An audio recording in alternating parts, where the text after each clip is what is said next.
I just thought the Giants looked completely outmanned, completely outclassed, and Detroit was just clearly the better football team. Listen to his voice. It's only week 1. Can you hear the desperation? I mean, they were completely outplayed. They did very little well. Will the Giants figure it out? I mean, I don't know what else there is to say. For Dave? We can only hope so. The happiness of my co-host depends on the Giants figuring it out, and last night we were not given even the faintest glimmer of hope for the Giants, but more importantly, for Dave's happiness. Ruocco and Rothenberg with you on ESPN New York 98.7 FM on a sad Tuesday. A Tuesday in which we almost feel like there's no reason to feel emotion about this Giants team until they prove to us that there is. Because truthfully, you look out at the football field, Dave, and they just don't look that good. Where are the players, man? People want to look at Coughlin. I'm looking out at the football field and seeing guys who just don't look like they can play. Look at that offense. Who's making plays on that offense for the Giants right now? I think you finally hit it. You know, and I think that we've tried to avoid this as best we can, Ryan, that it's the new scheme, that Gilbride has to go, McAdoo has to come in, we signed free agents all over the place, and you know what? I think maybe they're just not that talented. Everyone wants to blame Eli, but who on that offensive line do you really believe is so good right now? Who of these wide receivers not named Victor Cruz, who was not good last night, do you look at and say is a legitimate threat and weapon right now? Who is there a tight end that you look at and you say, man, we really have confidence in him? There's holes everywhere on this team. And I'm like the one guy who's not ready to blame Eli Manning yet. But how far down the line can that be right now when watching this football team? You know, it's only one game. And if they go out and beat the Cardinals, and I'm in Arizona, I went to the game last night, that offensive line of the Giants is going to have all kinds of trouble with the Cardinals. That was a good game, by the way. Their defensive front. Very good game. Yeah. Very good game. They're going to have a lot of trouble keeping that Cardinals defensive front away from Eli Manning. That's the difficult thing, Dave. You and I know games are won and lost in the trenches. I do think that the Giants' defense ultimately will be pretty good. Maybe I shouldn't be as confident as I am.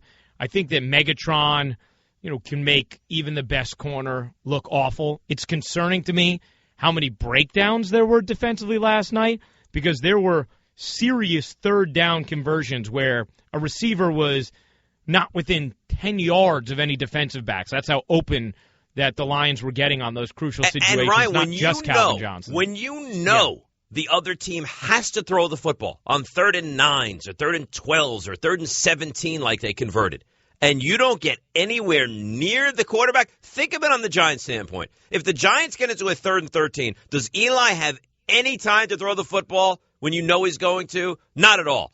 But when Detroit had it last night, Matthew Stafford had more time than he needed to find. You picked the name, right? Golden Tate, Calvin Johnson, one of the three-headed tight end monster that they have there, Reggie Bush. I mean, it was embarrassing to watch what happened on the field last night.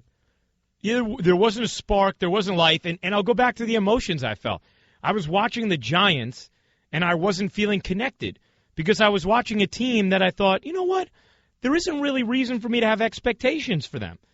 And that, to me, was sad. It was a cold reality, and I hope it changes, and I'm not going to give up on the idea that it can, but based on how bad they were last year, how putrid they looked in the preseason, and how pathetic they looked last night, at this moment, what are you expecting from them and why?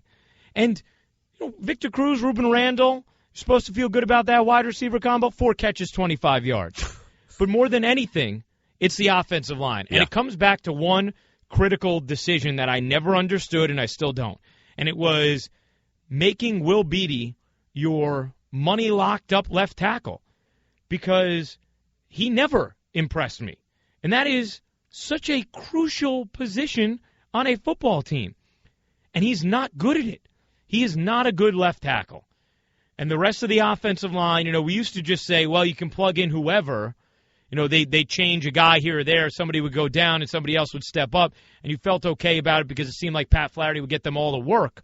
But, this is The second year in a row where the offensive line has come out of the gates looking horrible. Horrible. Not okay, not decent, horrible. You're right. And if the offensive line, if they're that bad, Dave, they can't win. That's win. The bottom line. If you have an offensive line like that, you can't win. Eli's not elusive enough. He doesn't have that pocket presence. You know, you talk about a guy that really had a good run. Will Beatty had, in a contract year, had a very good second half of the season, and the Giants looked at him, and he was a second-round pick, and they thought, this is our left tackle for the future. Before he can get huge money on the free agency market, let's lock him up. They did to a 5-year, $35 million deal, and it looks comical right now. But I think you have to even go beyond that.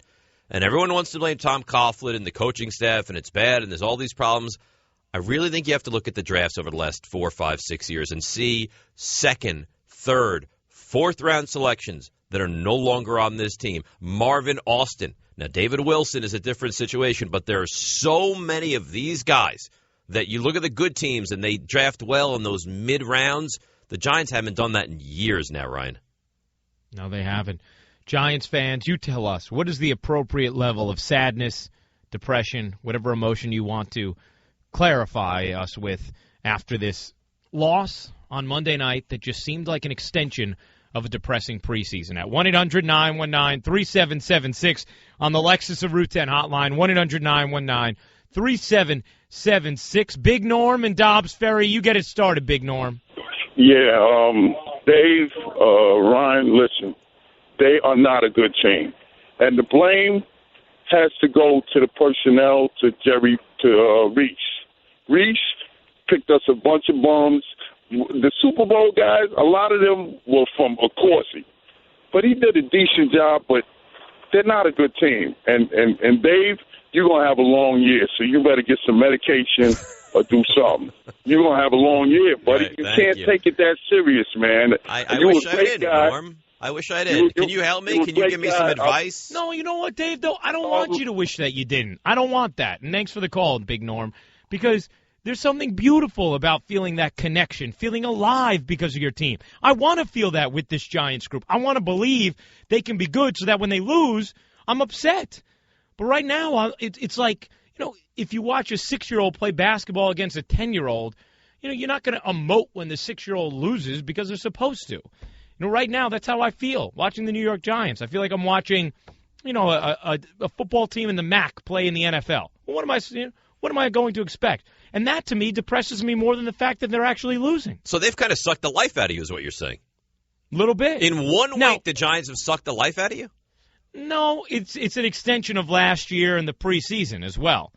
It's that I've seen nothing to make me think this year is going to be different. Now, I have amazing memories from this great team to fall back on, so it's not one of those, long depressions, because being a Giant fan has been a wonderful thing for all of us. But if you're just talking about this year's group, at this moment, what are my reasons to have high expectations, Dave? I don't think you have many. The only thing I can sit here and try to sell you on, and it's not a great sales pitch, is it's 1 week, right? I would think it would get better. They played a team they didn't match up well with at all. They were on the road to do that, so maybe some of that comes to fruition. But you're right. I mean, I don't disagree. Arizona at home, I don't want to say must win because I think it's a dumb phrase in week 2 of the NFL season, but this is as close to a must-win game as you have in the league right now. Giants need to, because you know what will happen as well? What's going to happen if they lose this game is it's going to start to seep into their memory of we were 0-6 last year, now we're 0-2 this year, and it snowballs and it goes downhill and it happens quickly. But you are right, Dave. Maybe we should all be buoyed by the fact that it was only 1 week. It was a tough opponent. The Giants were on the road. I guess the thing that just keeps sticking out to me is how bad they've looked for so long now, and that as long as they can't block and protect Eli Manning, then they are not going to be a good football team. So I'm looking at my Twitter feed, and I just saw this tweet come across from SportsCenter, at SportsCenter. This just in, spokesman for New Jersey State Attorney General says it would have been illegal to release Ray Rice video to the NFL. That's via ABC. So a spokesman for the Jersey State Attorney General says that it would have been illegal to release the Ray Rice video to the NFL. And I have to tell you, I am amazed at how many people have definitively said that the NFL saw that tape and that they're lying to us. I could not disagree more. And I think what Mike Lupica said before us was right on the money. If that's the case, Roger Goodell is losing his job then, because the lie would be found out and the lie would cost him his job. And there is no way he's putting out that statement like that if he actually had seen it, simply because he knows at that time, admitting you had seen the video and that you got it wrong, as you've said in the past, you still keep your job with that. But coming out and lying about it, you don't. And he knows that. And that's why I am 100% confident that he had never seen that video until yesterday. And now you're getting the different legal entities helping to facilitate why that actually could be and probably is the truth. But it's amazing to me, Dave, how many people just totally dismiss the idea that the NFL could have actually been seeing that video for the first time yesterday. And I think you're one of those people, actually. I did say, you know what it is, Ryan? I just don't know what to believe anymore. I feel like in so many stories, now I'm not of the I definitively think they saw it and they've lied. I'm of the camp of, you know what, I don't know. And I think it's okay to say I don't know. This case from beginning till this moment has been handled as poorly as anything I've ever seen. Now, one of two things, and I think most would agree with this. Either the NFL saw the video and did a horrendous job in not acting and potentially covering up, or they didn't do their due diligence to get that video. Now, I know you say it's illegal, but if an entity like TMZ can get their hands on that video, then I have to think the NFL has to be able to go find a way to dig deeper than what they saw. So either they are incompetent. But Dave, the timing of it is totally different. TMZ hasn't had this video for months. They got this video a couple days ago. But how does TMZ get it, not the NFL, because they pay for it. Because they pay for it. They you know pay what? big then the money NFL for can it. go. The NFL's a $1 trillion league, right? Then go to Dave, the hold casino on. and Dave. say, we need the video. We want to make a decision. You know what? You are made to look foolish by TMZ, Ryan. No, Dave, I'm sorry. I totally disagree. That's what TMZ does. They are the people who dole out dollars to get your dirt. I'm sorry. My NFL organization is not paying a casino for a videotape. Not happening. I'll ask for it. I'll insist upon it. I'll try and get it. But if they hold on to it, if they legally feel like they can't give it to the NFL and they resist, then guess what? I'm not pulling out the checkbook as the NFL and writing a check to the Revel Casino so that I can get the videotape, because I'm not TMZ. That's what separates me from TMZ. TMZ wants to do that. That's how they build their business. That's not how we build ours. We do it with football on Sundays, period. I agree with you. We do it in football on Sundays. And can you answer this question for me? Does the NFL look foolish right now? Does the NFL look like they have made every wrong decision every step of the way in this? Yes, absolutely. No, you know what, Dave? They look foolish in it, but I think we are sort of altering the timeline now. But what did they think happened? The woman we know was unconscious. Did they think they were embracing in the elevator? What did the league think was happening? Why did they not dig deeper on the story? But Dave, I'm so they got it wrong. They got it wrong. They got it dead wrong. What do you want? You want the league to fold now? No. You want it to fold because they made a huge mistake? No. Have they not admitted they made the mistake? Where's the commissioner? Have they not tried to remedy it in every way they can? Where is he? Well, hey, you know what? You want to get the commissioner back out in front of a microphone and have him address it again to all of us? Okay, that's fine. I have no problem with that. But they have admitted in every way they can that they made a mistake. He said it in a letter to owners. He's changed the policy. They finally suspended the player indefinitely yesterday. He was also released. I don't know what people want. And for all those calling for his job, you don't care if Roger Goodell keeps his job or not. You're just using this convenient time to continue to facilitate a story that you feel puts you in a good light as a broadcaster. That's all you're doing. You don't care whether or not Roger Goodell keeps his job or not. It's not going to all of a sudden make your life or this world better if he loses it. You just decided that at this moment You want to use your platform for that because it's what produces the best content for you. And that's what disgusts me often about people who call for jobs. They get behind the mob mentality. They see the opportunity that they have at their podium, and they decide to spout because they want to at that moment for their own benefit. Not because they really want Roger Goodell gone or think he should be, because the idea he should be fired because of this is ludicrous. It's ridiculous. He made a mistake.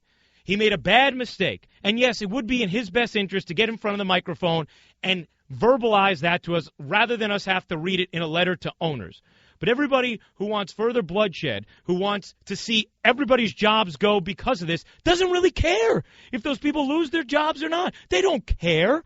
All they care about is using these 10 minutes of airtime or a 5-minute TV hit or this Sports Center hit to express themselves and try and come out looking good themselves. That's all they care about. I don't disagree with you. I think actually you're pretty accurate in a lot of the things you say. I think that Roger Goodell's been a tremendous commissioner. I think the league has flourished under him. Now, I think he's made a mistake, and I think you will admit that he's made a mistake. But the problem is, as much as they've tried to correct it and put this behind them, it's still a story in the forefront, right? I mean, this is not going away anytime soon. His wife comes out with a letter today where you're all just, it's a feeding frenzy on this story. You should leave us alone. You're ruining our lives. You know what? This is a really difficult story to cover, and the NFL has had chances to seemingly do the right thing, and no time have they done the right thing. And you're right, with social media, with constant hits on Sports Center and Sports Talk and everything, it spirals out of control. But I just wish that the commissioner would still – the Ravens did. They put John Harbaugh as the face of the organization yesterday and said, you address it. And he did. Now, where's the NFL on this? I know. I could use a hug, I'll tell you that. I know. I'm sending you one from Phoenix. I'll be there tomorrow to hug you. I know how you are with Big Blue. Yep. Just go. Just get it out there. I was on, I don't know if you let me compose myself. I'm completely flabbergasted at what I saw last night. Let me take a moment, let me take a breath, and here I go. They were outplayed offensively, defensively. They had a punt blocked. Detroit was 10 of 15 on third down conversions. The Giants couldn't run the ball. The receivers did nothing. Victor Cruz had 2 catches for 24 yards. Eli looked shell-shocked. I tell you, I don't even know that I can take a positive away from the game. JPP, I guess he played. I'm not convinced of that. If he didn't come off because he was hurt, I wouldn't even know that he played in the game. Dominic Rodgers-Cromartie, who I guess foolish of me. Now, it's one game, and you have to temper all your excitement and all your negativity, I guess, a little bit. But we were so excited. He literally let Calvin Johnson vanish in the secondary and just walk free into the end zone.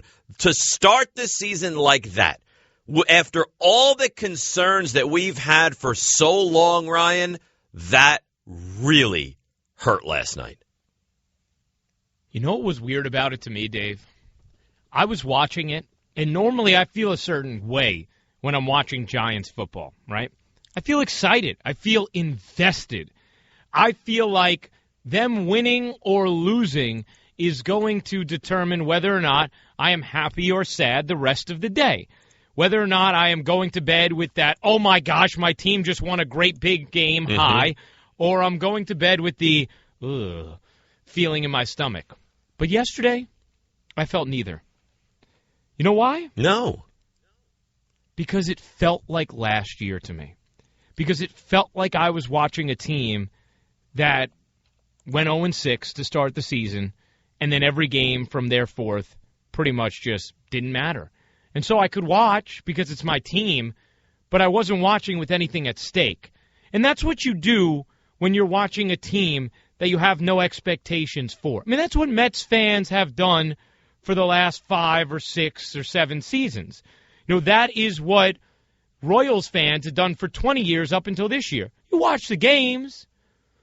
You are going to be into your team, but you have no real expectations for them. And what I realized last night, as disgusted as I was with myself for feeling this way, is I was watching them play the first game of their season with no real expectations. And it made me realize that I've just been trying to convince myself that this team can be good, when really I am watching them, and I feel like I know what their season's going to be, and it's going to be one of no consequence. And that depressed me, Dave, because I want to feel something when I watch my team. I want to feel anger about Calvin Johnson roaming free, or I want to feel happiness about the Giants having the ball down just one score at the end of the second quarter despite playing so poorly. But really, I was watching thinking, I feel kind of detached because I really don't expect much from this group. I wish I could feel detached like you. I was livid watching this game last night. Now, you'll appreciate this, and you may not even have known this, because if you had, you would have probably given me like a little pep talk and congratulations. I was a big TV star last night. Did you know that? Were you really? Yes. No, I didn't know that. ABC 7. Congratulations. Thank you. See, I know, because that's the kind of guy you are. ABC 7 called, and they said, we would like you to come on, and we would like you to sit with us after the game. So it was a little smart decision by them. But, well, we'll see. We'll see what comes from it. But it was a little round table. It was Rob Powers, the sports anchor, Chris Snee, of course, the Giants' former right guard, outstanding offensive lineman, David Wilson, and me. Right? Wow. So, yes. So I got makeup. I got everything. And the consensus is that I actually looked somewhat presentable. But the story, and this is the reason that I tell you the story, is because Chris Snee has played, he has never been in the NFL and not been a member of the Giants. So his first experience, 11 years in the league, a two-time Super Bowl champion, only with the New York Football Giants. His first non-playing or non-on-the-sideline experience for a Giants game is with me. He turns to me midway through the second half and he says, and I quote, "You are psychotic." And I said, thank you very much. But I was, you say you kind of left it at the door and you just couldn't let it get you crazy. I wish I possessed that. I was angry. I went through all the stages of grief. I went through the denial. I went through the anger. I couldn't believe what I was seeing. I defend Eli. I can't stand Eli. I feel like what I saw last night. And I would love to be able to say, well, it was 1 week, and it's not that big a deal. But you know what? We saw it all last year. We saw it all preseason. And I don't see any reason why you don't look at it and say this is going to carry over. Maybe Detroit's better than we think. Maybe, the Giants just had one of those particularly bad days. But at this point, I agree with you. You need to pull me back in because I can't look at this team and think they're any good right now. Which is sad. I don't want to be in week 2 of the season with no expectations for my football team, where I don't feel like I can get totally invested and into it. That bothers me. It upsets me. Now, here's what I'd say about last night, Dave. First of all, I think Detroit is going to be a very good team this year. I have them winning the NFC North. So you're opening up in their building. I'm expecting them to do big things. Because of that, I probably, on a sober mind, am expecting the Lions to win that game by 7 to 10 points. Right? If I told you that the Lions went out there and trailed 23-20 with 4 minutes to go, and they went on a long drive and scored a game-winning touchdown to Calvin Johnson to beat the Giants 27-23, I think you and I could be having a conversation of, you know what? It's a loss, which doesn't feel good, but there's a lot of positives you can take away. That's nothing of what happened last night. No, it's not. It's not. One decent thing I'd say, at times I thought they did a decent job of getting to Matt Stafford and making him hurry a little bit, although it obviously didn't translate to success on third downs. But really, honestly, the reason I feel awful is because that offensive line can't block. No. It just can't block. Eli Manning is under siege every time he drops back to throw. Every single time.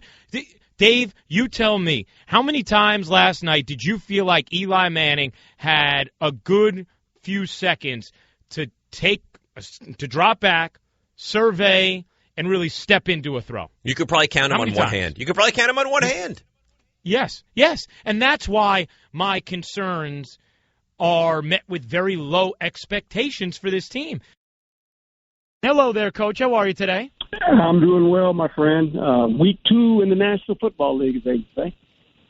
Yes, exactly. And obviously, I know you as a man who loves football, I'm sure you are looking forward to the day when our discussions about this league are back purely on the on-field product. But obviously, as you know, a lot of the discussion even in the aftermath of games, has been about Ray Rice, the new videotape, and what the NFL did and didn't do in the aftermath to try and acquire it. And then, obviously, the 2-game suspension. Now it's an indefinite suspension for Ray Rice. What was your reaction to just everything that came out yesterday, Coach? Well, obviously, my first reaction was that I think the video obviously put a face on what domestic violence truly means. And I thought early when this case was first talked about that obviously the punishment didn't fit what had happened.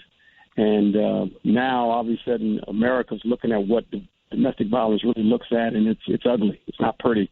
And for me, when I first saw this, I just thought that, you know what? Whatever we do, we better make sure that we don't drop the ball. And obviously we did as an organization. It's talking about the National Football League and even the Baltimore Ravens. Now, going forward, I think they really looked at it and said, you know what, we got to cut ties with this player, and we got to send a strong message, and I think they were able to do that. Coach, I want to ask you about the league and the commissioner in this, and Ryan and I have had the discussion. The Ravens made an immediate response, right? They went up there, and John Harbaugh, face of the franchise, said what he thought and how it was to move on and everything. But the commissioner hasn't done that yet. Do you think that's something that needs to happen to finally put a close on this case? Well, I think, he had, their whole deal was suspension indefinitely, and I understand that. But I thought the Ravens acted in a manner that really set the precedent for everyone. And you're right. I mean, when you look at it now, if you're a team in the National Football League, you got to look at your own policy. And I've always said this: the discipline of the players is the responsibility of the coach. And sometimes you can do that on your own. You don't need the commissioner's, what I would say, ability to say it's okay. I mean, you can deactivate players as you see fit, 8 of them every week. And I think in certain situations, while the process is being worked, if you feel like a player has done something that really has compromised your organization, your football team, or the moral conduct of how you consider you want your players to act, you have the ability to do that. Talking with Herman Edwards on the Lexus of Route 10 Celebrity Hotline. Joins us every week here on ESPN New York. Ruocco and Rothenberg with you. Coach, when it comes to on the field, yesterday, watching the Giants, it was alarming to Dave and I. Was it alarming to you just how bad that offensive line was and just how out of sync they looked in general? No, and I said this 2 weeks ago, that the offense obviously was going to struggle early. It's very difficult to put an offense like that when you have players that really it doesn't fit their skill set. It starts with the quarterback, the wide receivers, even though you may think it does, but these guys have been in the system as long as Eli has been there. And so now you're trying to change, and that's okay. Change is fine. It's called growth. I get that. But you're going to struggle early. We saw this in the preseason, and I think we kind of say, well, it's the preseason. We just evaluating it. It's okay. Well, no, it's not, especially when you offense, because you play with the football. And this is why I said defensively they were going to have to hold this team together for about the first month. And for the most part last night, the defense at times played fairly well. But when you can't score points and you struggle to move the ball, a lot of 3-and-outs puts too much pressure on your defense. So when can we look at the Giants and say it has to be fixed by now? Like a brand-new offense, brand-new coordinator, what kind of number do you put on it before we can say there is huge reason for panic and concern right now? Well, I don't know if you ever panic. You just know there's a process of putting it together. And you can't do that. Coach Coughlin won't panic. Eli won't panic. I mean, this is part of the process of when you change. And, it's not a whole lot of fun, especially when you're losing games. Now, if you're winning, it has nothing to do with it. But, hopefully this week when they play again, they can regroup and find their way of finding to move the football on offense, because that's the discouraging part offensively. And I said this, there's going to be a lot of 3-and-outs. A lot of 3-and-outs. It's going to look kind of ugly some series or two here when you're playing, but you got to get through that. Talking with Herman Edwards here on the Lexus of Route 10 Celebrity Hotline. Coach, how about the way the Jets looked? I know that it was only 19-14 on the scoreboard, but they significantly outgained the Raiders. What did you think of Geno specifically? Well, I think for the most part, he made some plays with his legs. He extended some plays. He made some nice throws at times. You got to be concerned with the fact that he still turned the ball over. And that cannot be the common denominator for winning, especially when you play good teams and you play really good quarterbacks, because that's the problem you're going to run into. Now, you play a wounded Oakland Raider team that basically has a rookie quarterback, They can't run, and so you're in pretty good shape. But you start playing good teams, and you give them the ball. You know, when you turn over the ball, you give a team possessions, extra possessions. And good quarterbacks, you don't want to put that pressure on your defense. Coach, what team that you saw in week one impressed you the most? You know, Falcons were so good. Panthers went down to Tampa and won. Yeah, go ahead. They were good in the shootout. You know, I mean, that's fine. But, you know, it all looks good because we want to play arena ball. But then when you get November, you can't play arena ball. You got to play good defense. You got to be able to run the football. Some the teams historically that have showed up in the Super Bowl have that in place. So I like that they won. It was a big game for them. The Saints were supposedly the fourth-ranked defense in the National Football League. Didn't look like a fourth-ranked defense to me. So, you know, but this is just early, and I think what you don't realize is that you really don't know your football team until October. It's going to take you 4 weeks to figure this all out, to be quite honest. I mean, guys are still trying to get in shape.